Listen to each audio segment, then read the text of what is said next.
Hello বন্ধুরা, কেমন আছো তোমরা? আশা করি সবাই ভালো আছো, আমিও ভালো আছি। তো অনেকে আমাকে কমেন্ট করে বলছে যে দাদা তোমার নিজের লাইফ নিয়ে কিছু একটা বলো, তোমার লাইফে কী কী এমন হয়েছে সেটা বলো। সো আজকে তোমাদের সাথে আমি সেটাই শেয়ার করব।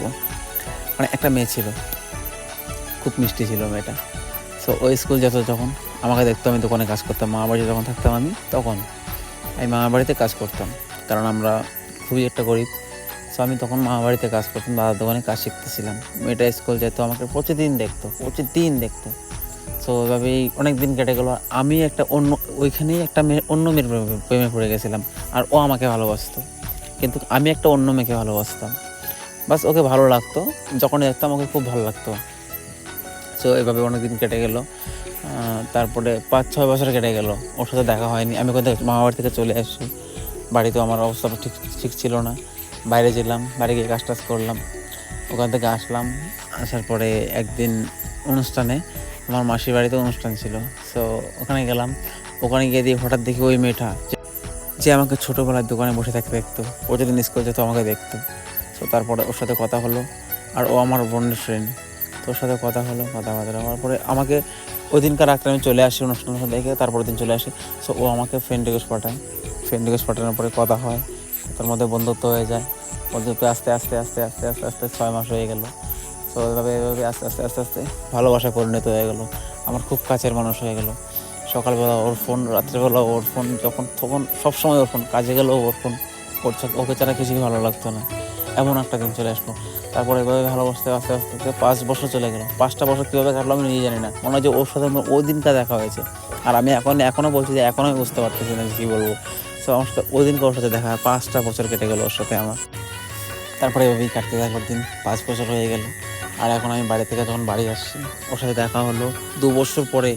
ওর সাথে দেখা করবো, মনে হচ্ছিলো যে আমি এক্ষুনি চলে যাই ওর সাথে দেখা করার জন্য। আমি ছটফট করতেছিলাম সাথে দেখা করার জন্য। তারপরে ওই একটা দিন চলে আসলো যার সাথে আমি দেখা করবো। 2 বছর পরে ওর সাথে দেখা করবো, খুবই একটা এক্সাইটেড ছিলাম, খুব ভালো লাগতেছিলো ওই দিনটা। তো তারপরে গেলাম, গিয়ে দেখা করলাম।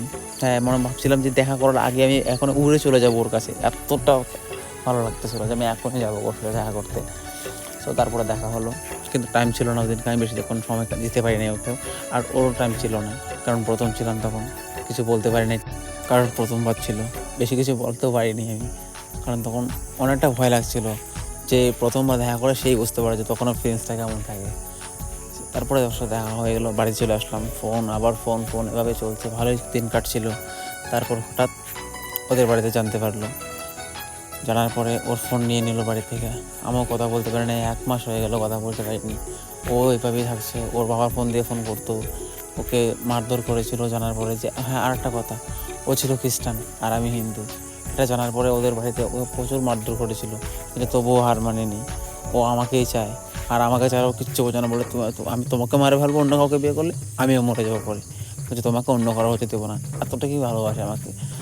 তারপর ফোন দেয় নেই ওকে, 1 মাস হয়ে গেল। তারপরে একদিন ওদের বাড়ি থেকে সবাই বাড়িতে চলে গেল, বাইরে অন্য জায়গায় চলে গেছে, ঘুরতে গিয়েছিল।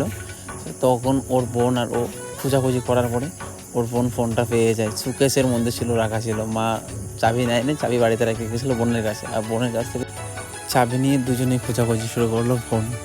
তো ফোন খোঁজাখুঁজি পরে পেয়ে গেল, যখন ফোন আমাকে ফোন দিল, আমি একদম অবাক। এতদিন পরে ওই নাম্বারে ফোন আসে আমার কাছে, আমি খুব খুশি ছিলাম, খুব খুব অনেকটা, মানে বলে বোঝাতে পারতেছি না, আমি এতটা খুশি ছিলাম তখন। প্রায় 40 দিনের প্রথম, তারপর ওর সাথে কথা হয়েছিল না 40 দিন পর। তো বুঝতেই পারতেছে কেমন লাগছিল। হ্যাঁ, কথা হয়েছিল, এর মধ্যেও কথা হয়েছিল, কিন্তু খুব কম, দিনে একবার, 1 সপ্তাহে একবার, 10 দিনে একবার। কিন্তু তখন ওকে কলেজ যাওয়া বন্ধ করে দেয়। সেটা শোনার পরে আমার আর কিছু ভালো লাগেনি, আমার মন একদম খারাপ হয়ে গেছে যে কলেজ যাওয়া বন্ধ। ওর স্বপ্ন ছিল যে ও কলেজ কমপ্লিট করবে, তারপরে আমরা বিয়ে করবো। ওর কলেজ যাওয়া বন্ধ করে দিয়েছে। এভাবেই কেটে গেলো অনেকটা দিন। তারপর আমি কেউ বলছি যে, অনেকবার বলছি যে কলেজ যাও, বলছে যে না, আমাকে কলেজ করতে দেবেন। আমি আর কিছু বলিনি, আমি আর কী করবো বলো, আমার কিচ্ছু করার নেই। সো ওদের বাড়ি থেকে এমনই করতেছিল, কারণ মানবে না, কোনো মেয়েই মানবে, আর কোনো মেয়ের বাড়ি থেকেই মানবে না। আমি হিন্দু আর ও খ্রিস্টান। তো ও বলছে যে আমাকে ভাগায় নিয়ে যাও, পালিয়ে নিয়ে যাও। আমি বলছি যাবো না, তোমাদের বাড়ি থেকে নিয়ে আসবো, যেভাবে হোক নিয়ে আসবো, মানেই হোক, যে করে হোক আমি তোমাদের বাড়ি থেকে তোমাকে মানে আনবো। আমি এভাবে ভাগায় নিয়ে যাবো না তোমাকে। আর আমাদের বাড়িতে স্বপ্ন ছিল যে আমি কোনোদিন ভাগায় যাবো না, নিয়ে যাবো না। আর আমরা একসাথেই আছি। ও আমাকে খুব ভালোবাসে, আর আমিও ওকে খুব ভালোবাসি। আর ভগবান যে এতটুকু চাই যে আমাকে ওকেই করে দেখো, আমার আর কিচ্ছু চাই না, ভগবানের কাছে কিছু চাওয়া নেই। কারণ ওকে আমি অনেক ভালোবাসি, অনেক অনেক অনেক ভালোবাসি। পৃথিবীতে সব কিছু দিয়ে দিলেও ওর মতো কিছুই হবে না। ও আমার সবচেয়ে বড় তোফা আমার লাইফের মধ্যে। কারণ এরকম মানুষ খুব কম পাওয়া যায়। যারা ভালোবাসো তাদেরকে বলছি, তোমরা যতই ঝগড়া করো না কেন, কোনো দিন ছাড়াছাড়ি করবো না। ছাড়াছাড়ি পরে বুঝতে পারো কেমন কতটুকু খারাপ লাগে। ড্রিঙ্ক করবা, এটা করবা, ওটা করবা, এতে তোমারই ক্ষতি। ভালোবাসা মানুষটাকে কাছে রাখো, দেখবা ভালোবাসা খুব সুন্দর, অনেক সুন্দর। আমাদের মধ্যে ঝগড়া হয়, প্রতিদিনই ঝগড়া হয়, কিন্তু সন্ধ্যা হলে ঠিকই কথা হয়। আর তোমরাও আমাকে অনেক আশীর্বাদ করো যেন আমি ওকে পেয়ে যাই, আর ও যেন আমাকে পেয়ে যায়, আমরা যেন কোনো দিন আলাদা না হই। সো ভিডিওটা কেমন লেগেছে লাইক করে বলবে, আর যদি খুব বেশি ভালো লাগে তাহলে বন্ধুদের কাছে শেয়ার করবে। ওকে, বাই বাই।